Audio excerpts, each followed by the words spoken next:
예, 안녕하세요. 반갑습니다. 오늘 강의 진행할 김재성이라고 하고요. 오늘 총 3개의 파트를 구성을 해서 그 3개의 파트를 방금 전에 정성균님께서 소개해 주신 대로 제가 진행을 하고 그 이후에는 Q&A를 진행하는 형태로 진행을 해보도록 하겠습니다.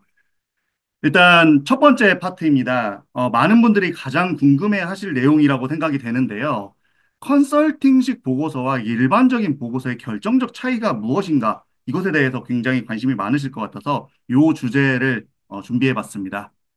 일단 예, 좀 처참하죠. 지금 보시는 거. 요렇게 뭐 우리 기업 내 AI 툴 보급이 어려운 이유라고 나와 있는데 이렇게 보고서가 작성되는 것이 아직도 많은 현실입니다. 좀 안타까운데 요렇게 작성된 보고서가 나빠요. 이렇게 말씀하시는 분들이 굉장히 많은데 그 나쁜 이유가 뭐예요? 라고 제가 여쭤보면은 저거 그냥 글만 많잖아요. 글이 많아서 나쁜 거예요. 이렇게 말씀하시는 분들이 많아요. 심지어 많은 책에서도 그렇게 말씀을 하고 계신데요. 이게 왜 진짜 구체적으로 한번 생각을 해볼 필요가 있는 겁니다. 왜 이 자료는 잘 만든 자료가 아닐까요? 혹시 이거 아마도 이제 학교에서 교수님들 슬라이드가 많이 이렇게 구성이 되어 있는데 이게 왜 잘 만든 슬라이드가 아닐지, 왜 잘 만든 보고서가 아닐지를 생각을 한번 해보면요. 제가 이유를 지금부터 말씀드리면 보시면 AI 툴 보급이 어렵다라고 이야기를 하고 있는데 1, 2, 3, 4번에 나와 있는 건 이유가 나와는 있죠. 근데 그 이유에 대해서 뒷받침, 근거가 하나도 없는 거죠.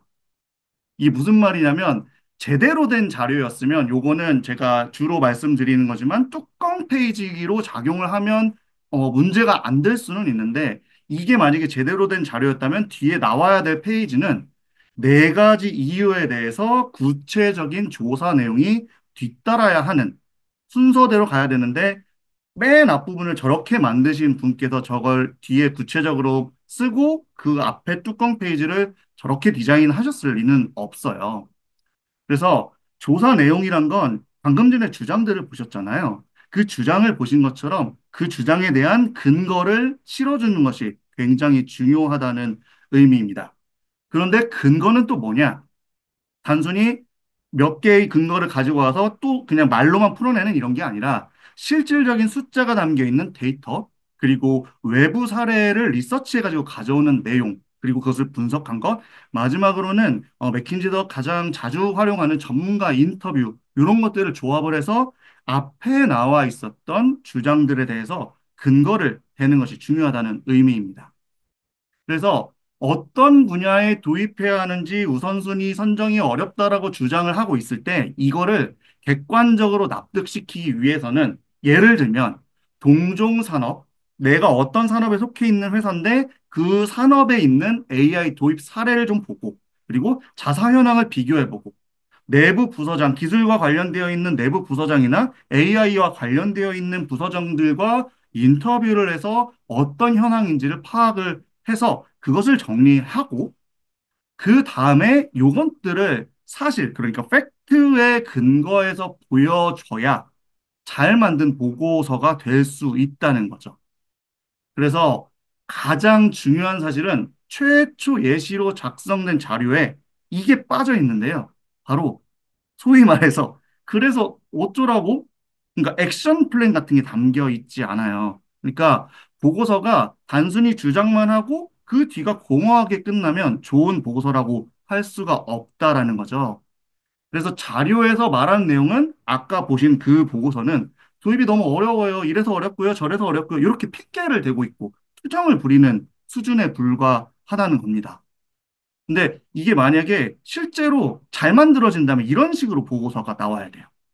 이제 이거 뭐 컨설턴트들의 보고서나 뭐 맥킨지 보고서 이런 거 보시면 이런 형태 꽤 많이 보셨을 거예요.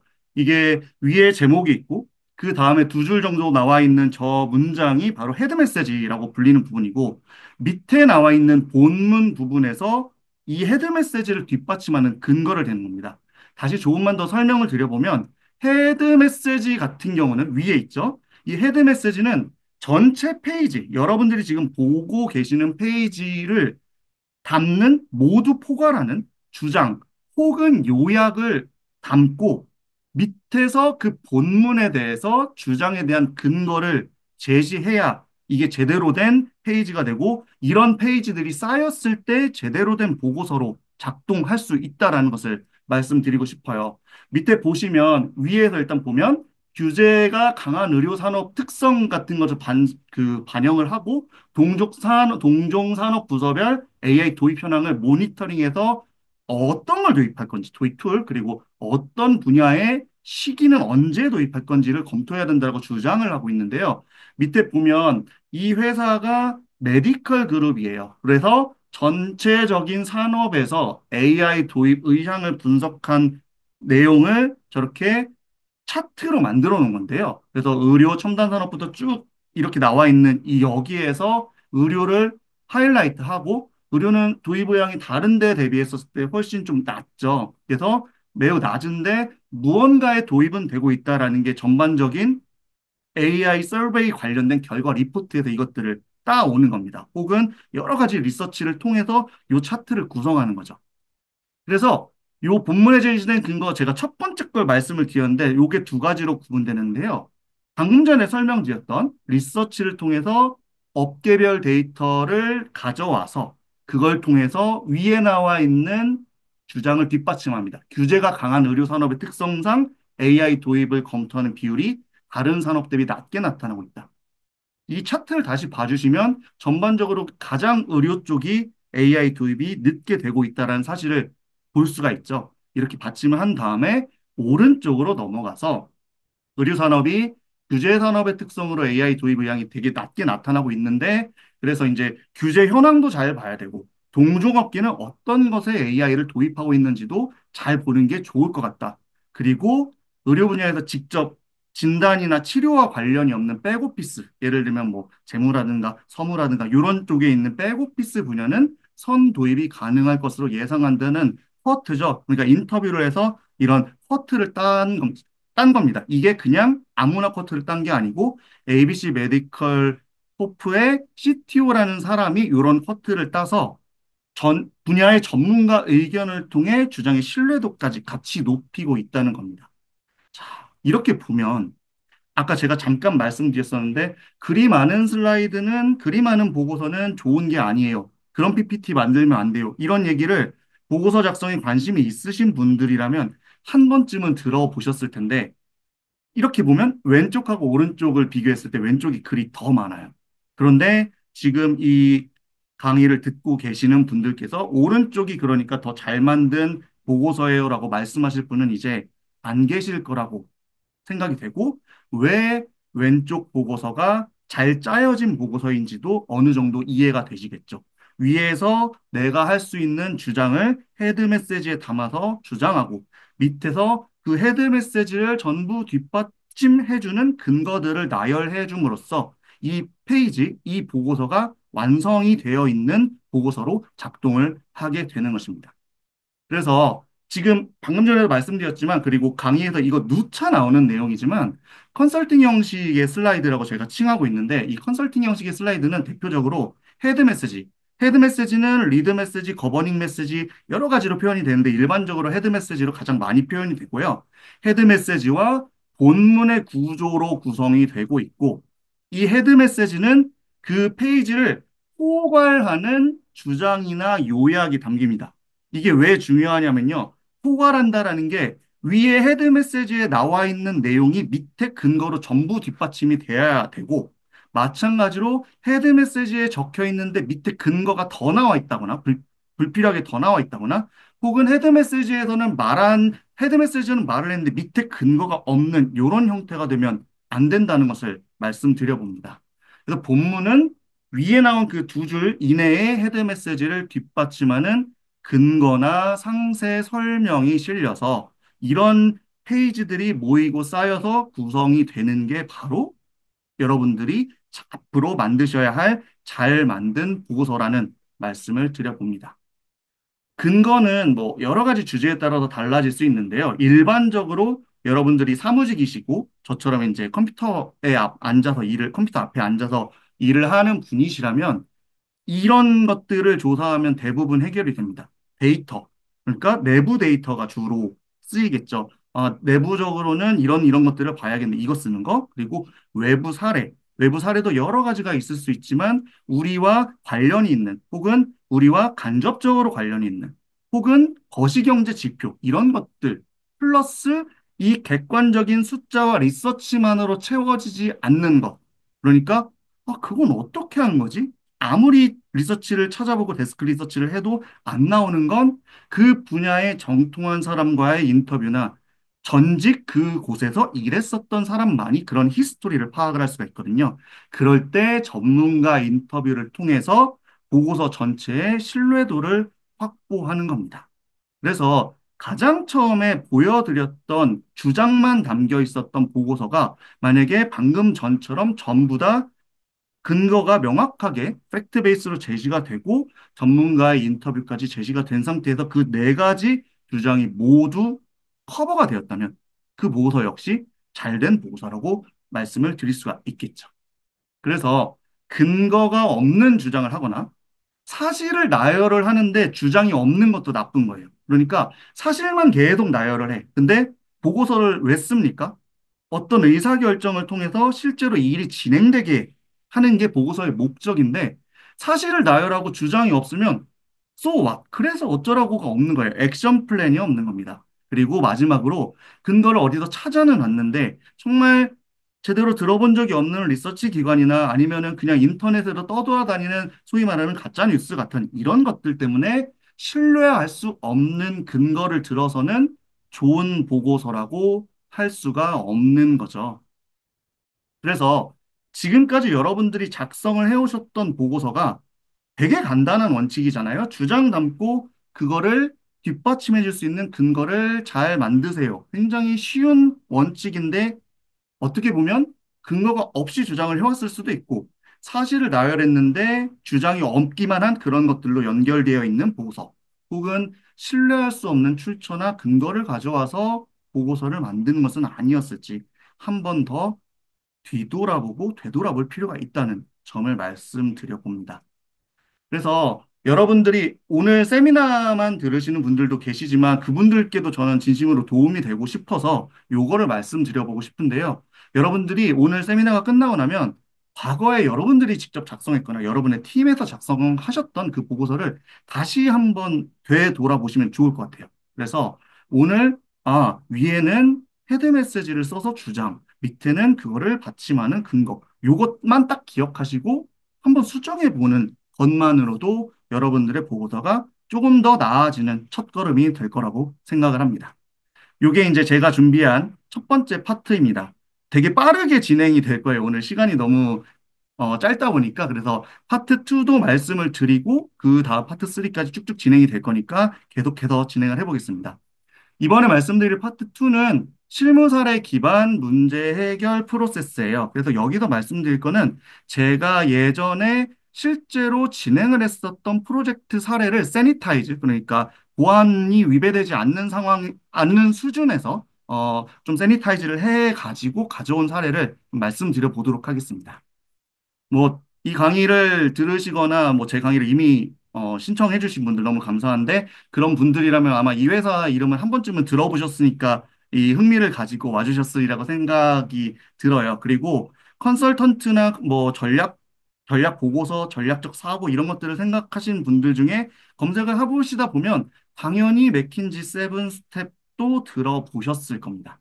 그래서 오늘은 실제로 맥킨지에서 가장 자주 하는 말 중에 하나인 문제 해결, 프로블럼 솔빙이라고 하는데요. 이게 어느 정도로 자주 말이 나오냐면 일단은 모든 일들을 문제 해결이라는 관점에서 정의를 하려고 노력을 하고 두 번째는 회의가 있어요. 회의가 있는데 물론 일반적인 컨설턴트들과 클라이언트 간의 회의는 미팅이라고 이야기를 많이 하고 보고라고 많이 이야기를 하는데 컨설턴트들끼리 이거 PS 해볼까? 이렇게 이야기를 하거든요. 그게 PS가 저 프로블럼 솔빙의 약자인데 말 그대로 내부적으로 문제를 해결하는 토론을 해보자는 이야기를 PS 하자라고 이야기할 만큼 문제 해결에 굉장히 진심인 집단입니다. 여기서 만들어 놓은 일을 하는 과정과 문제 해결로 정의해서 그 문제를 해결하는 7단계. 이게 바로 제가 방금 앞에서 말씀드린 맥킨지 세븐 스텝이 될 건데요. 요것도 이미지를 찾아보신 분들이라면 한 번쯤 보셨을 겁니다. 그런데 보시고 이거를 잘 이해하시는 분들도 당연히 계시겠지만 조금 어렵게 느껴지시는 분들도 있어서 나는 그러면 이걸 내가 회사 일을 하는데 어떻게 활용할 수 있을지 제가 직접 겪었던 프로젝트 사례에 대해서 어느 정도 좀 세니타이즈 된 버전을 공유하면서 이걸 어떻게 활용하는지를 좀 말씀드려 볼게요. 자, 영어가 조금 불편하실 수도 있으니까 이렇게 한글로 변환을 좀 해봤습니다. 쉽게 말하면 이게 두 가지로 생각을 하시면 돼요. 세븐 스텝이 일곱 개의 단계잖아요. 그래서 나와 있는 것처럼 문제 정의, 구조화, 이슈 우선순위와 분석 계획 수립, 분석 수행, 시사점 도출, 실행 계획 수립 이렇게 나오는데 각각의 단계가 있고 그 각각의 단계에서 생각할 것들이 하나씩 붙어 있습니다. 그러니까 문제 정의를 예로 들어보면 think impact라고 되어 있죠. 그러니까 가장 중요한 문제가 뭐야? 이 문제 정의를 하는 단계에서는 요거를 중요하게 해야 된다라는 것들을 이렇게 정해 놨어요. 그래서 이걸 기반으로 해서 일반적인 컨설팅 프로젝트에 투입이 됐었을 때 문제를 정의하고 분석을 해서 해결책을 내놓고 실제로 이걸 실행까지 하는 단계로 진행이 되는 게 맥킨지의 세븐 스텝입니다. 참고로 말씀드리면 맥킨지에서도 과거에는 전략만 세우고 프로젝트가 종료되는 경우가 많았는데 이제는 실행까지 책임을 져야 한다라는 그런 기조가 점점 확산이 되면서 임플멘테이션이라는 조직이 별도로 있고 그 조직에 있는 컨설턴트들도 프로젝트 중후반 가끔씩은 뭐 초반부터 투입되기도 하죠. 그래서 초, 중, 후반에 투입이 되면서 이것을 실제로 어느 정도 임플멘트를 하고 교육을 시키고 빠져나오는 것까지 요즘은 컨설팅사의 그 업무 스코프이 좀 많이 넓어지고 있다라는 점도 간단히 말씀드려 보면서 계속 진행을 해 보겠습니다. 그래서 일단 문제 정의, define problem이라고 하는데요. 여기서 여러분들이 생각하실 내용은 임팩트예요. 그러니까 임팩트가 어떤 임팩트냐면 컨설팅사에서 그리고 우리가 일반적인 비즈니스를 하면서 가장 중요하게 생각해야 하는 게 비즈니스 임팩트거든요. 그러니까 이거를 어떤 중요한 문제를 선택을 해야 되는가가 이 초반에 시작이 되는 겁니다. 우리가 해결하고자 하는 문제를 올바르게 정의하는 것. 여기부터 시작을 하는 건데요.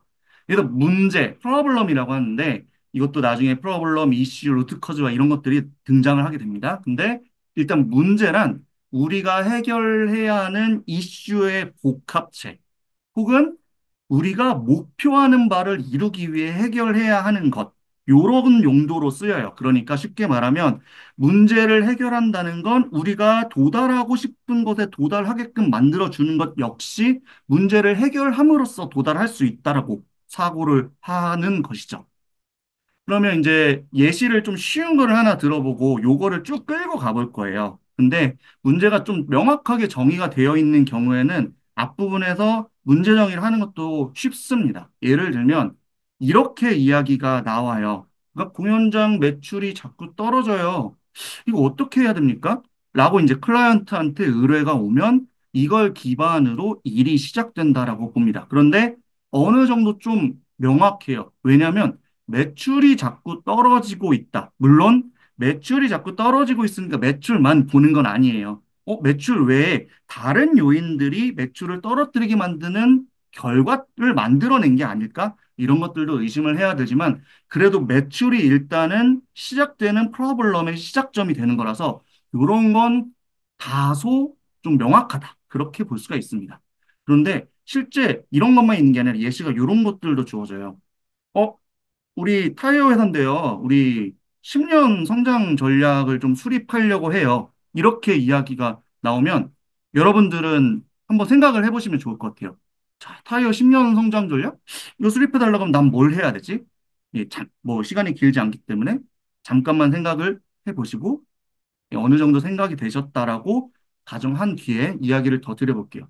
그러면 가장 많이 하는 실수 중에 하나가 그러면 성장 전략이니까 우리 뭐 글로벌 나가야죠. 아니면 우리가 매출을 키워야죠. 막 이런 식으로 이야기가 확 빠져버릴 때가 있거든요.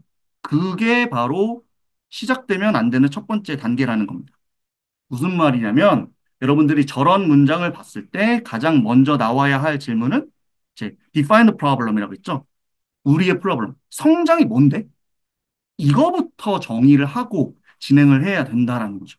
내가 성장을 정의하지 않고 일을 막 진행하다 보면 일반적으로 이게 경험 기반으로 일을 진행할 때 많이 빠지는 오류가 되는데 이렇게 됐었을 때, 아, 이게 아니었나 보네, 라고 하면 다시 다 돌아와서 처음부터 작업을 해야 되는 그런 리소스가 굉장히 로스가 심하게 나죠. 그래서 성장이 뭔데? 당신이 생각하는 성장이 뭐예요? 클라이언트가 생각하는 성장이 뭘까? 이런 것들을 먼저 정하고 시작하는 게 맥킨지 세븐 스텝의 첫 단계라고 보실 수가 있습니다. 그러면 성장은 예를 들면 이렇게 많은 거예요. 매출 증대하는 거 물론 성장의 하나가 될 수 있어요. 이익을 증대하고 싶어요. 매출 필요 없어. 이익만 증대해도 돼. 이럴 수도 있고 매출하고 이익을 같이 증대시키고 싶어. 이럴 수도 있고 아 우리 타이어 회사인데 이제 휠도 만들어 보려고 그래. 아 우리 신사업 가려고 그래. 아니면 아 이제 우리 국내 회사였는데 이제 뭐 일본 진출 좀 해보려고. 아 동남아 한번 진출을 해보려고 그래. 이런 걸 수도 있고 아 우리는 일단은 우리가 여기서 1위 업계인데 아, 점유율을 좀 확대해가지고 확실하게 1위를 하고 싶어. 혹은 아, 우리가 2등 업체인데 1등을 따라잡아보고 싶어. 이런 식으로 이미 진출하고 있고 비즈니스를 영위하고 있는 곳에서의 점유율 확대. 이런 식으로 되게 많은 성장의 정의가 있는데 어느 하나를 처음부터 찍고 들어가면 안 된다는 거죠. 심지어 클라이언트가 우리 매출이 문제니까 매출 봐주세요라고 했다고 하더라도 오히려 뒤로 물러서서 매출이 문제인 건 알겠고 또 다른 문제는 또 없을까? 이런 것들도 고민을 해야 된다라는 거고 그렇기 때문에 처음에 문제를 정의하는 게 굉장히 중요하다는 겁니다. 그래서 뭘 성장으로 정의하느냐에 따라서 여러분들이 하실 일이 완전히 달라지고 이걸 정의 안 하고 가면 다시 되돌아와서 리워크를 해야 되는 일이 너무 많아지기 때문에 그래서 define problem이 굉장히 중요한 겁니다. 그래서 만약 이런 얘기도 하실 수가 있어요. 아, 저희는 다 하고 싶은데요. 네, 그럼 기간 늘려주시고 돈 많이 내시면 뭐 어떻게든 해보겠습니다. 뭐 이렇게 생각을 할 수도 있는데 이제 이게 중요한 게 아니라 가장 중요한 문제부터 부러뜨린다라고 표현을 되게 많이 하는데 그래서 우리가 컨설팅 프로젝트든 회사의 일이든 제한된 시간 내에 제한된 인력을 투입을 해서 임팩트를 만드는 거잖아요. 그래서 제일 임팩트를 크게 낼 수 있는 게 뭔데? 그걸 하기 위해서 우리가 해결해야 되는 중요한 문제가 뭔데? 여기부터 시작을 해야 된다라는 겁니다. 그래서 정확한 문제 정의를 하면 이슈, 문제, 근본원이 이런 것들을 챙겨가면서 이슈 브레이크다운을 하는 과정이 그 다음에 따라올 수가 있다라는 거죠. 이게 첫 번째 단계예요. 이제 두 번째 단계를 보면 문제 구조화입니다. 그 제가 사전 질문을 받아봤는데 사전 질문이 몇백 개가 들어왔어요. 근데 거기서 이제 많은 질문 중에 구조화와 관련된 질문이 굉장히 많았거든요. 그래서 구조화는 여기 계신 분들이 대부분 궁금해하시는 그런 토픽이라고 생각이 되는데요. 여기서는 문제를 세분화하고 그리고 초기 가설을 수립하는 과정이 여기서 시작이 된다. 여기서 이런 것들을 진행한다라고 봐주시면 될 것 같아요. 그러니까 문제를 그대로 놔두지 않는 거예요. 저는 이제 알렉산더의 문제 해결법이라는 말을 가끔 쓰는데 알렉산더가 실제로 문제를 해결할 때 털실이 이렇게 엉켜 있으면 어떻게 합니까? 라고 했을 때 칼로 그냥 그걸 베어버리면 끝나는 거 아니야? 라는 말을 해서 그게 알렉산더의 문제 해결법이라고 하는데 우리는 그런 방식을 따르지 않습니다. 우리는 문제를 분해해서 잘게 쪼갤 거고 그걸 기반으로 어떤 것들이 문제가 있을 것이라는 가설을 수립하게 되는 건데요. 예를 들어서 아까 말씀드렸던 것처럼 공연장 매출이 하락을 했대요 라고 보면 일단 매출 하락에 포커스를 두고 우리가 문제를 쪼개나가 보는 겁니다. 그러면 예를 들면 이런 것들이 있을 수 있어요. 거시적인 관점에도 볼 수 있는 것들. 그리고 경쟁자 관점에도 볼 수 있는 것들. 아, 우리가 이 공연장을 운영하는 그리고 홍보하는 채널이 있을 텐데 그 채널 관점에서 문제가 될 만한 것들. 그리고 우리 자사 자체에도 뭔가 있는 문제가 없나? 이런 것들을 판단을 해 보는 겁니다. 이걸 다시 한번 쪼개 보는 거예요. 그러면 거시적 관점이라고 하면 일단 공연 매출이 거시적으로 문제가 됐나? 이런 것들이 있을 수 있고 국내 산업 관점도 있을 수 있고 경쟁자는 우리 근방에 또 다른 공연장이 생겼나 혹은 아 요즘은 사람들이 안 나오고 전부 다 넷플릭스만 보는데 그래서 이종업계의 경쟁자가 출연했나 이런 것들도 볼 수가 있는 거고 그 다음에는 아 우리가 지금까지 프로모션도 해오고 사람들한테 세일즈도 해오고 이런 것들을 해왔는데 이 채널들에 뭔가 문제가 있는 건 아니야? 또는 우리가 생각하지 못했고 아직까지 안 써먹던 새로운 채널이 나와서 거기가 붕 뜨고 있는데 우리가 놓치고 있던 거 아니야? 이런 것들을 판단을 해야 되는 거고 그 외에는 뭐 자사 관점에서 컨텐츠가 좀 속된 말로 구린 거 가져온 거 아니야? 아니면 내부 운영이 너무 효율이 안 된 거거나 아니면 정말 심각한 이슈가 생겼는데 요거를 잘 마무리하지 못해가지고 계속적으로 부정적으로 이슈가 확장되는 건 아니야? 이런 것들을 챙겨보는 겁니다. 그래서 이걸 가지고 지금 뒤에 제가 써놓은 게 가설들인 거예요. 예를 들면 글로벌 관점 예시를 보면 한때 코로나가 터졌을 때 공연장 매출이 99% 떨어졌던 적이 있거든요. 그래서 이게 이제 이슈가 되면은 뭐 할 말이 없는 이게 메이저 이슈가 되겠죠. 그거를 어떻게 해결하느냐는 또 다른 문제가 되는 거고요. 그래서 여러 가지 측면에서 봤었을 때 이런 것들에 대한 요 가설이 있을 거다라고 하고 요런 전반적인 판 하나를 만들게 됩니다. 이 판을 바로 잘 알고 계시는 이슈트리라고 이야기를 하죠. 그래서 이 이슈 트리까지 만들고 가설까지 세웠으면 이제 이슈를 우선순위화하는 겁니다. 이때는 마찬가지로 제일 중요한 이슈를 빨리 찾아내기 위해서 속도감 있게 진행하는 거예요. 이게 무슨 얘기냐면 이것도 컨설턴트들이면 되게 많이 쓰는 말이거든요. 우리는 바다를 끓이지 않아요. 그러니까 We don't boil the ocean 이건데 아까도 말씀드렸던 것처럼 우리는 다 하고 싶어요라고 했었을 때 명확하게 일의 범위, 스코핑을 명확하게 하는 게 굉장히 중요해요. 그래서 이거는 결국에는 아까도 계속 말씀드리고 있지만 제한된 시간과 제한된 리소스를 활용해서 가장 큰 비즈니스 임팩트를 내야 하는 작업이기 때문에 그렇습니다. 우리가 예를 들어서 자연과학을 공부하는 사람들이나 아니면은 인문사회과학을 공부하는 사람들이라면 물론 이분들도 리소스가 당연히 배분이 되어야겠지만 꾸준하게 몇 대 몇백 년에 걸쳐서 이 문제를 고민할 수 있지만 비즈니스를 하는 관점에서는 우리가 일을 해서 성과를 내야 되잖아요. 그래서 이게 필요하고 속도감 있게 어떤 중요한 이슈부터 해결을 해야 될까를 보게 되는 겁니다. 그래서 중요하다는 건 뭔데요? 예, 아까 정의하라고 하셨으니까 이것도 한번 정의를 해볼게요. 중요하다. 자, 제가 이 보고서 이제 그 강의 내부에서는 중요하다 같은 뭔가 형용사 답배라고 이렇게 말씀을 드리는데 여기서도 이걸 정의를 한번 하면 좀 명쾌해질 것 같아요. 그래서 그 문제를 해결할 경우 대부분의 문제, 80%를 보통 잡는데 80% 이상의 문제가 해결되고 20%를 해결하기 위해 무한정 시간이 필요할 때 우리는 20%를 빠르게 버립니다. 시간이 남으면 하는 거고요. 이게 바로 위돈 보일디 오션의 정의가 되는 거고, 그리고 이것도 있어요.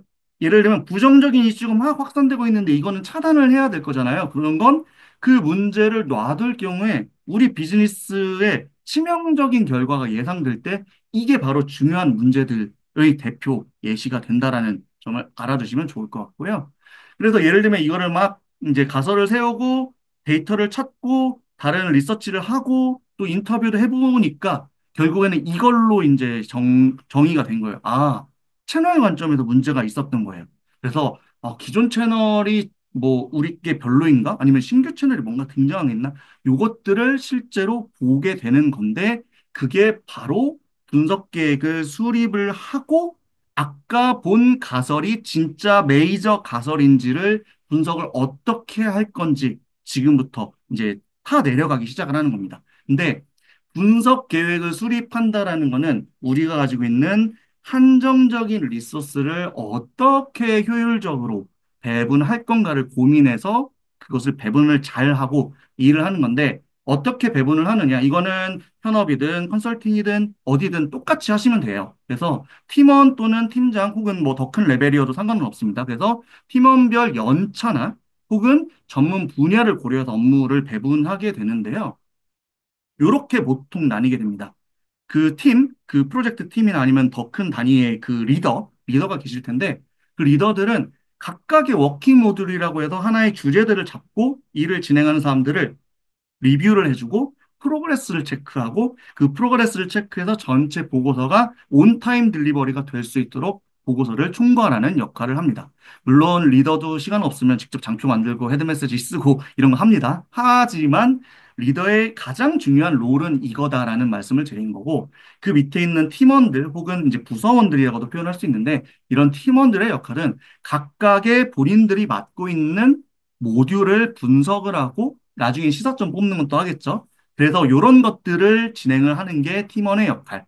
그리고 이 중에서도 아직 이제 신입사원이나 혹은 저희가 인턴이나 어시스턴트와 함께 일을 하는 경우도 있는데 이럴 때는 자료를 신입이나 어시스턴트 분들께 부탁을 드려서 리서치를 부탁을 하고 이분들이 가져다 주신 리서치 플러스 생성형 AI가 가져다 준 리서치 근거를 기반으로 이제 실제 일을 해 나가는 거고 여기서 또 중요한 게 있는데 세 가지는 어떻게 보면은 매니저 트랙이나 아니면은 제너럴리스트 트랙이라고 볼 수가 있어요. 근데 어떤 분들은 가끔씩 그 분야에서 산업 전문가가 계십니다. 예를 들면 제가 제일 많이 듣던 얘기인데 컨설팅 프로젝트 들어가면 항상 제가 이제 더 어리고 젊었을 때 그 얘기를 꼭 들었어요. 내가 이 바닥에서 20년 일했는데 이 새파랗게 젊은 것들이 이들이 뭘 한다고 우리를 가르쳐 이랬는데 결국에 그분들이 굉장히 유용하게 활용을 될 때가 있습니다.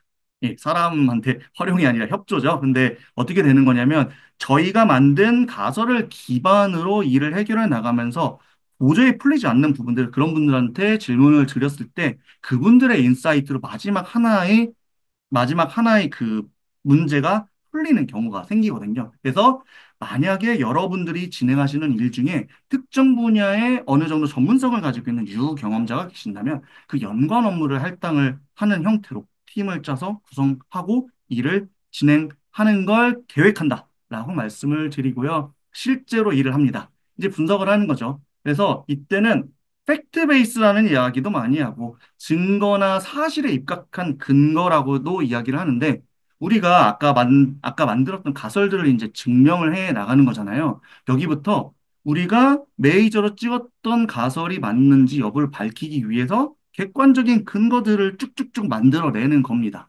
그래서 제가 앞에서 말씀드렸던 거. 근거는 데이터 외부 사례를 활용하고 분석하고 객관적인 데이터를 이렇게 쭉 만든 다음에 그 다음에 전문가 인터뷰를 통해서 하우투나 혹은 내부자들만 알 수 있었던 또 다른 클로드를 잡아내는 게 전문가 인터뷰다라고 말씀을 드릴 수가 있습니다. 그래서 가상으로 그 매출이 떨어지는 업체의 채널이 문제일 거야라고 생각을 해서 왼쪽과 오른쪽으로 A 공연장, 우리에게 의뢰를 준 클라이언트 공연장의 매출 비율을 봤더니 이렇게 매출이 나오고 있어요. 근데 베스트 프랙티스를 봤더니 모바일 앱의 자체 앱이 40%나 나오고 있네? 이거는 이쪽으로 시기가 되게 많이 넘어갔나 보나를 당연히 짐작할 수 있잖아요. 요새 누가 웹사이트 들어가서 예매해요. 이게 아니라 데이터로 보여주는 겁니다. 그리고 이렇게 되면 확실히 문제점이 드러났으니까 경쟁사 대비, 특히 베스트 프랙티스 대비했을 때 뭐가 도대체 우리가 부족해서 자체 매출이 이렇게 부진한지 파악을 하고 만약에 자체 모바일 앱이 없다면 당장 만들어야 되는 상황이 되는 거고 우리가 앱이 있다고 하면 예를 들면 안드로이드 앱만 만들었는데요. 뭐 이런 경우는 요즘은 거의 없지만 혹은 디바이스 중에서 스크린 사이즈가 안 맞아가지고 요즘 거는 지원이 안 돼요라든가 옛날 거는 지원이 안 돼요. 이런 식으로 디바이스를 일부만 지원을 한다든가 결제가 현금 입금밖에 안 되는데요. 혹은 결제가 신용카드 결제만 되고 체크카드 결제가 안 돼요. 포인트 결제가 안 돼요. 뭐 제로페이 못 씁니다. 이런 식으로 결제 수단이 한정되어 있다든가 아니면 공연 정보는 다른 데에는 웹페이지에 다 올라가는데 이 앱 안에는 이미 시작한 공연도 업데이트가 안 올라와서 여기서 정보를 파악을 못하고 정보 파악하는 소스가 트래픽으로 일어나지 않으니까 결제나 구매까지 자연스럽게 일어나지 않을 수 있겠다라고 보고 더 파내려가는 일을 진행을 하게 되는 게 바로 요 단계가 되겠습니다. 그래서 데이터 활용을 통해서 아까 메이저 이슈라고 생각했던 거기에서 세운 가설이 참인지 거짓인지 혹은 이거 외에 뭔가를 더 봐야 하는지를 판단하고 계속 일을 진행을 해 나가는 겁니다.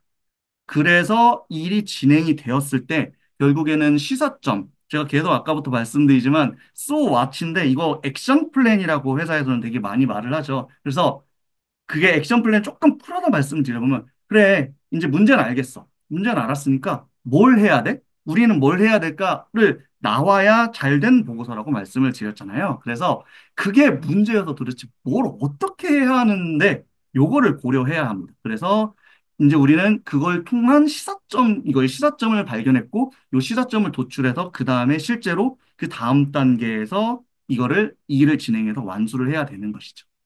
그래서 베스트 프랙티스 앱 대비 자사 앱의 개선 필요 사항을 가상적으로 보면 일단 아까 말씀드렸던 것처럼 국내 발급 신용카드만 만약에 가능하면 결제 수단 뭐 간편 결제도 뭐 카카오페이, 네이버페이 이런 거 담고 자사 PC 대비 정보가 느리게 업데이트되고 있으면 야, 요즘 모바일 시대로 넘어갔잖아. 그러니까 동일 시간대보다 모바일부터 먼저 올리고 PC 나중에 업데이트해. 리소스 안 되면 이렇게 우선순위 두란 말이야.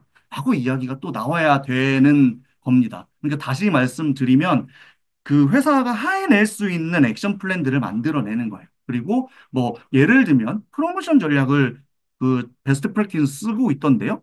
그러면 온라인 예매나 모바일 예매를 했었을 때 추가로 할인을 하는 거 우리도 만들어 보면 어때? 이런 전략들을 세우는 것들이 바로 우리가 해야 되는 시사점이다라고 볼 수 있고요.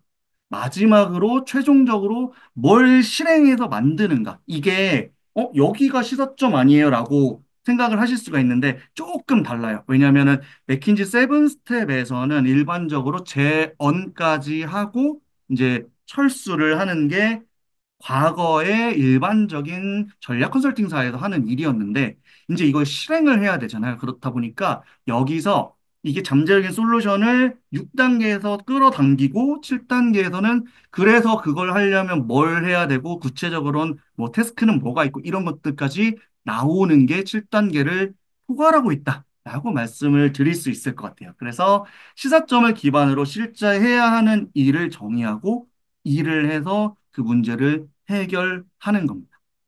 그래서 뭐 예를 들면 다양한 결제 수단을 확충한다라고 하면은 결제 수단 추가하려고 하면은 그 화면 짜야죠. 그리고 개발 리소스 산정하고 실행 계획 어떻게 한 다음에 그 WBS 쭉 나눠가지고 그 WBS대로 일을 진행을 해서 언제까지 새로운 결제 수단을 오픈한다. 이런 식으로 정리가 돼서 할 일을 세우고 일을 해 나가는 게 우리가 실제로 회사에서 일을 하는 과정에서 필요한 것들입니다.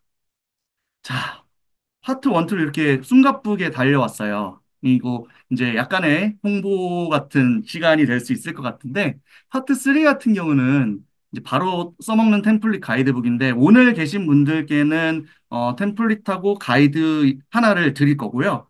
강의를 실제로 결제하신 분들한테는 예, 여기 나와 있는 6가지를 전부 드릴 수 있을 것 같습니다.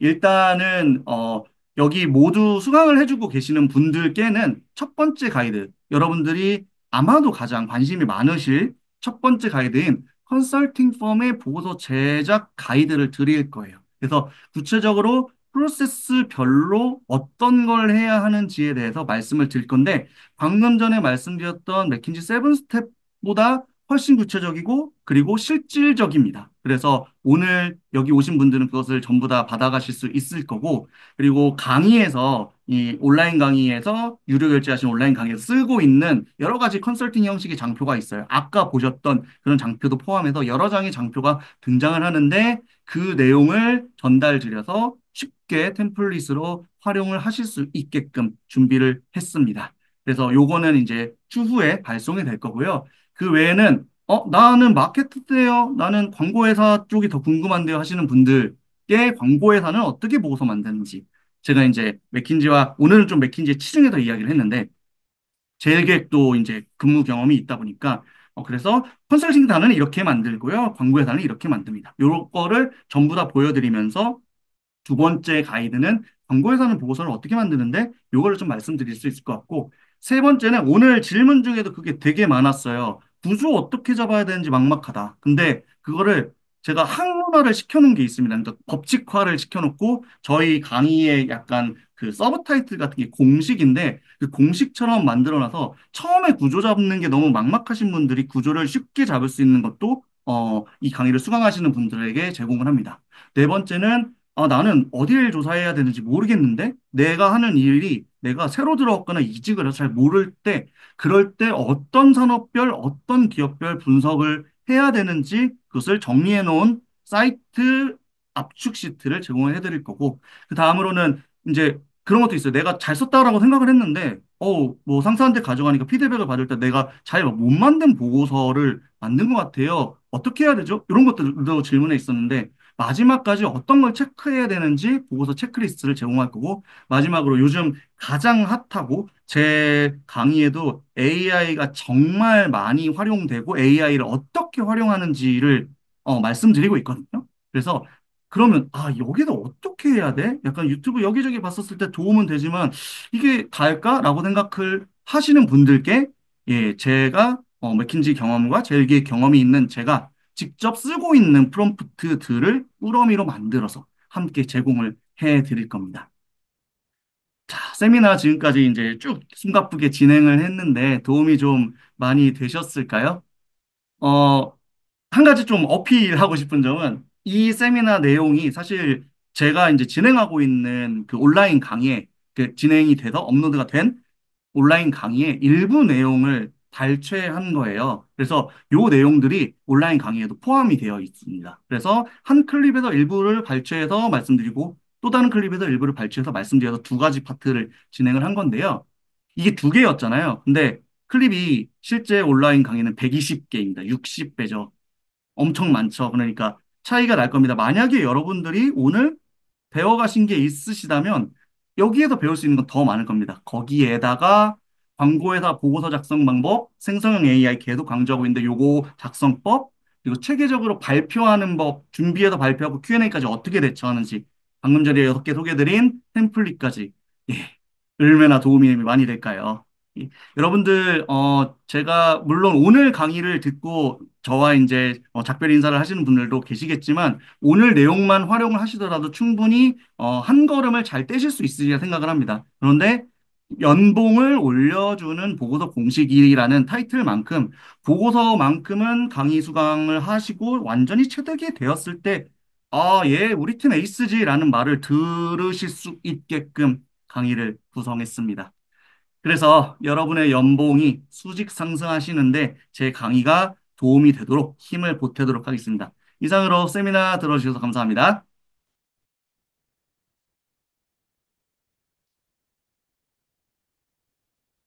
네, 저는 기획자님이 소개를 더 해주실 줄 알았는데 잠잠하심으로 예, 네네. 말씀을 좀 더 진행을 할까요? 아니면 말씀해 주시겠어요? 네네네. 저희 시간이 짧은 관계로 중단하지 않고 바로 그냥 Q&A 넘어가도록 하겠습니다. 아직 세미나 더 남아 있으니까 나가시지 마시고요. 김재성 강사님에게 들어왔던 사전 예약 질문들 토대로 강사님께서 답변해 주신 시간, 그리고 사전 질문 외에도 강사님 괜찮으시다면 현장에서 질문 한 두세 개 정도만 받아보면 어떨까요? 네, 일단 그러면 시간 배분을 하면서 그렇게 진행을 해 보겠습니다. 일단 어, 수많은 그 질문을 주셔서 진심으로 감사드립니다. 그 거의 200개에서 300개 사이 정도 사전 질문이 들어왔어요. 그래서 요거를 시간이 너무 짧다 보니까 전부 다 제가 대답을 드리는 건 조금 어려울 것 같아서 많은 분들이 좀 궁금해 하실 거 위주 그리고 제가 만약에 오늘 대답을 드리지 않은 내용이라면 강의를 들으셨을 때, 온라인 강의를 수강을 하셨을 때, 거기에 이미 답이 있어서 얘기를 안 드린 경우도 꽤 있다라는 점은 미리 좀 말씀을 드려보겠습니다. 자, 그래서 많은 분들이 좀 관심이 있어 하시는 것들을 그룹핑을 좀 해서 그걸 기반으로 좀 설명을 드려볼게요. 첫 번째는 문제를 정의하는 능력을 향상시키기 위해서 노력하는 활동이 따로 있느냐? 예, 노력하는 활동은요, 문제를 정의한다라는 거는, 계속적으로 일단은 해봐야 돼요.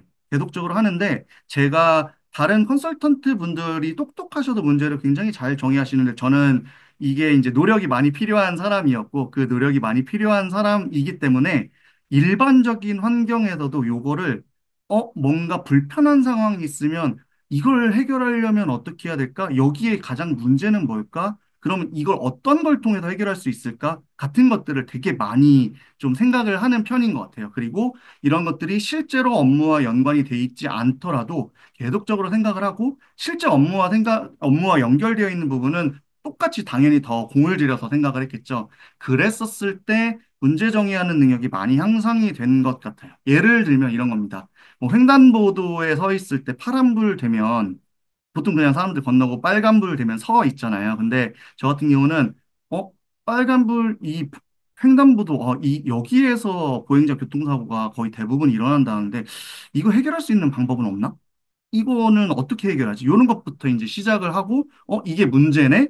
아, 보행자 사고가 많이 난다가 문제네? 그러면 이거부터 어떻게 이걸 해결해 나가는지 이슈 브레이크다운을 하고, 나름대로의, 레커멘데이션까지를 뽑아내는 이런 활동을 약간 이상하긴 하지만 취미처럼 즐기는 편입니다. 그래서 꾸준히 일상생활에서 별도의 시간을 쓰시는 것도 좋지만, 일상생활에서 계속 자가 발전을 하시려는 노력을 하시고, 실제로 여러분들이 하고 계신 일도 진행이 되고 있을 때 그냥 단순하게 쳐내는 게 아니라 이게 우리가 정말 제대로 정의하고 있는 문제가 맞나? 이렇게 한번 생각을 해보시면 너무 좋을 것 같습니다. 그리고 또 다른 질문 중에 보고서 작성 시에 가장 중요하게 생각하는 거 하나만 꼽는다면, 예, 되게 좋은 질문입니다. 제가 컨설턴트들이 되게 자주 하는 말, 그 퀘스천이란 말 하면 보통 되게 난이도가 높거나 굉장히 그 퀄리티 있는 질문이라고 생각하는데 이 하나만 꼽는다면이라고 해서 그렇게 생각을 했는데요. 뭘까요? 여러분들은 그게 뭐라고 생각하십니까? 저는 일이 되게 되는 거. 그러니까 결국에는 목적을 가지고 있고 그 목적을 이루게 만드는 게 가장 중요한 게 보고서 자체의 존재 이유. 그리고 보고서 작성 시에 가장 중요한 건 나의 명확한 근거를 기반으로 한 선명한 주장이라고 생각을 합니다. 명확한 근거가 있어야 주장이 선명해지고 주장이 선명해져야 어떤 일을 할지가 명확해지니까요. 이렇게 말씀을 드리면 좀 답변이 되셨을까 싶고요. 다음은 예, 예쁜 디자인 vs 알찬 내용 요거를 질문 주신 분이 계시는데요. 어, 이렇게 말씀을 드려볼게요. 알찬 내용하고 예쁜 디자인은 양립할 수 있습니다.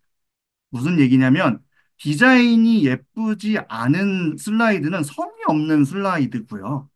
알찬 내용은 글이 많아서 나쁜 슬라이드라는 관점에서 보면 안 되고 왜 그게 아닌 건지 이미 여러분들도 예시를 보셨기 때문에 글이 많은 게 무조건 나쁜 건 아니네. 그런데 알찬 내용도 담을 수 있네? 이런 것들을 보실 수 있습니다. 참고로 그 컨설팅 형식의 슬라이드는 내용은 당연히 알찰 거라는 거 여러분들도 다 동의를 하실 텐데 그 디자인을 다듬어주는 전담 조직이 맥킨지는 따로 있어요.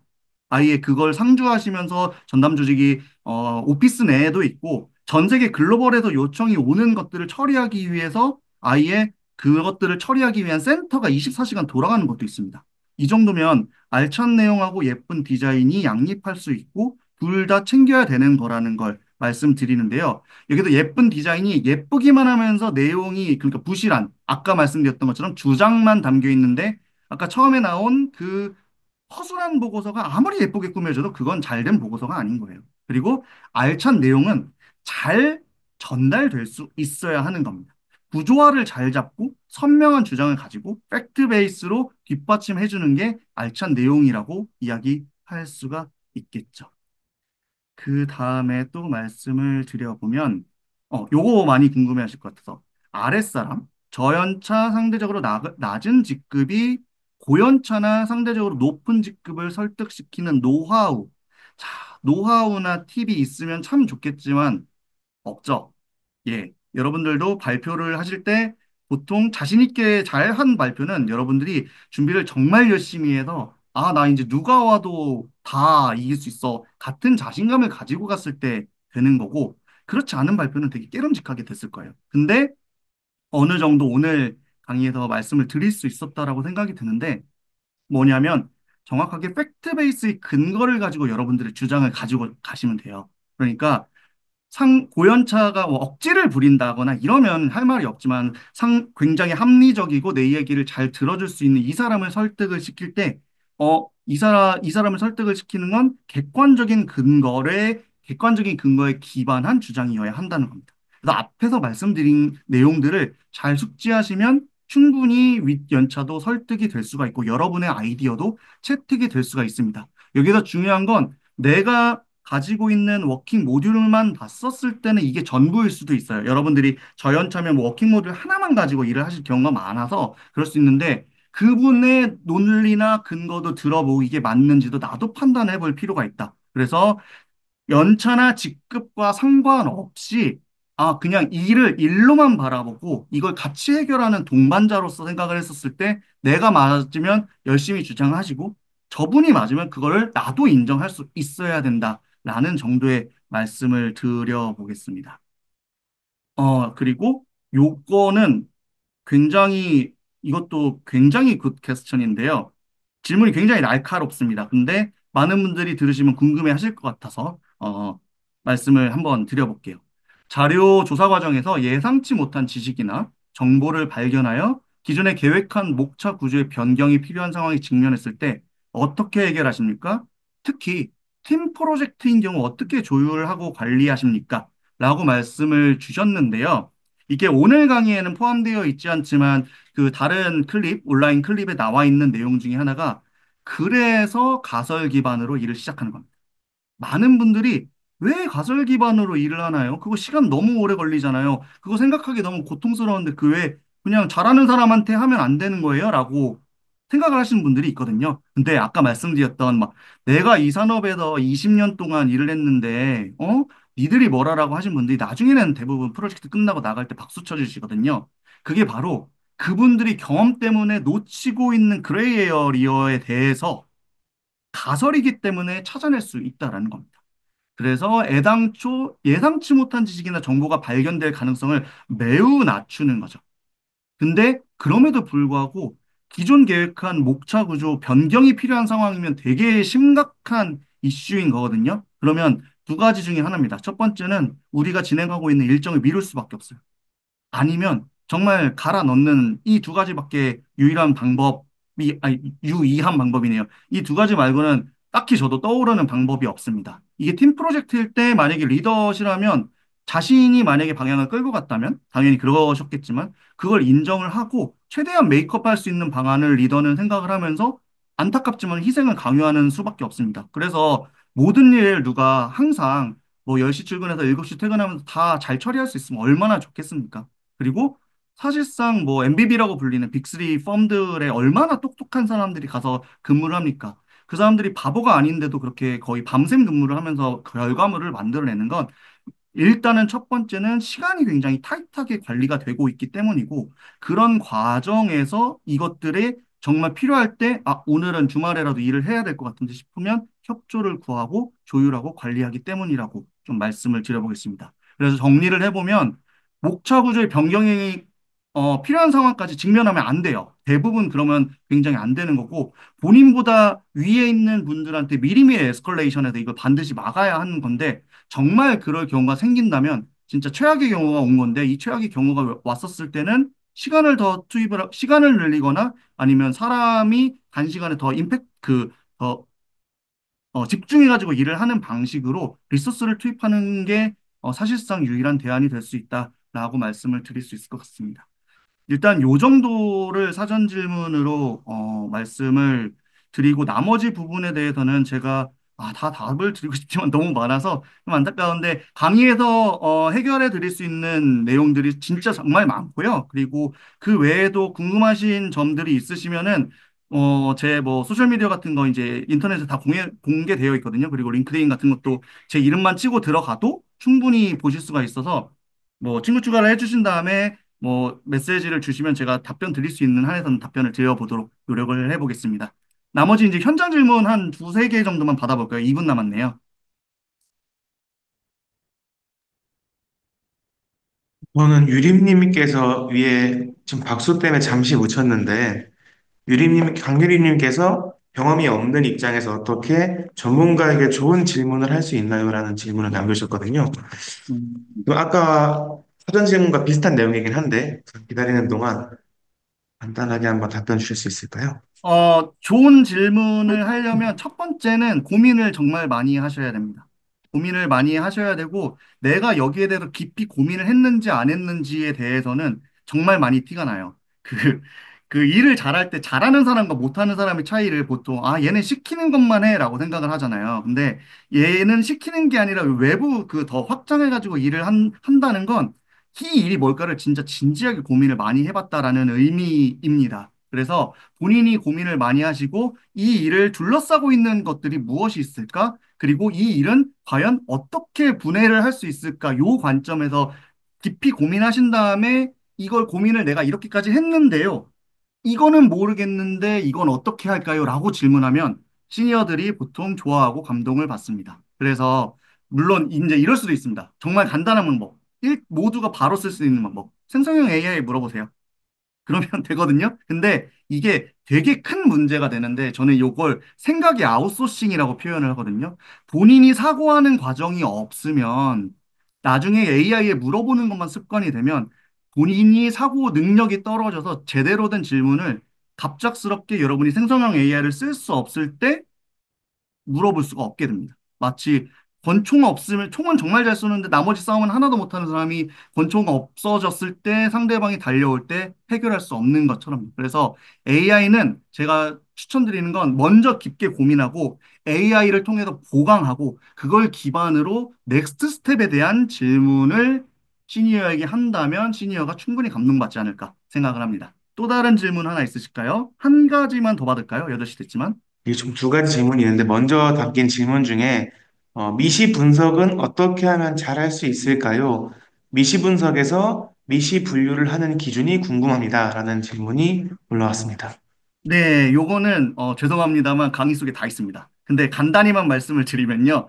미스가 말 그대로 이제 겹치지 않고 전체를 다 볼 수 있게 만드는 거거든요. 그래서 본인이 겹치지 않고 전체를 다 보게끔 아이의 판을 그리시고 몇 개로 구성되어 있나 그 안에 했었을 때 이거 겹치고 뭔가 중복되는 영역은 없나 요거를 계속적으로 판단을 해보시면 좋고요. 이것 역시 혼자 고민을 먼저 이렇게 해보시고 생성형 AI에 물어보면 이것도 대답을 해줄 거예요. 그래서 먼저 고민을 꼭 해보시기를 바라고 그 다음에 생성형 AI에 질문하시면 좋을 것 같습니다. 아니면 제 강의를 들으시면 더 확실하고요.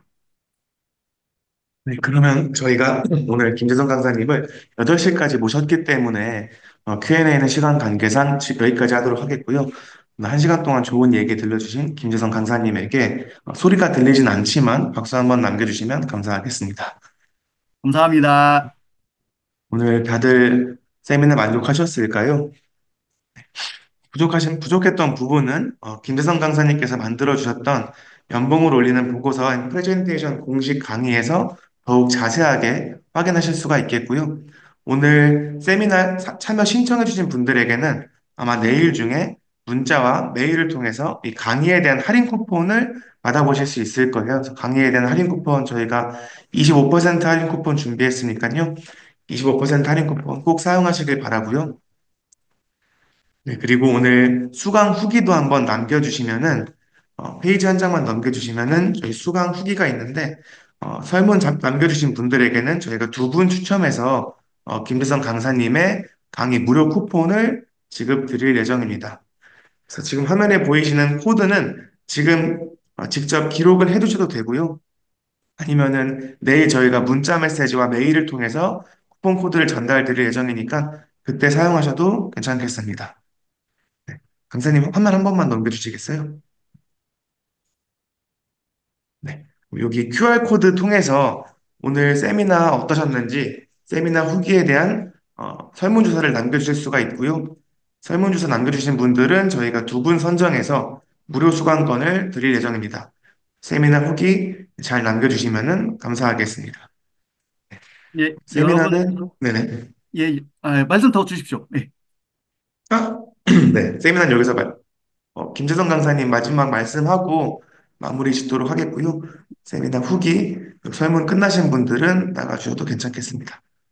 예, 오늘 세미나 짧게 진행했는데 여러분들께 도움이 정말 진심으로 되었으면 좋겠고요. 그 외에도 앞으로도 뭐 소셜미디어나 뭐 아니면은 강의에서 더 찾아뵙고 말씀을 드리면서 여러분들께 지속적으로 도움 드릴 수 있도록 노력하겠습니다. 오늘 시간 내주셔서 진심으로 감사드립니다.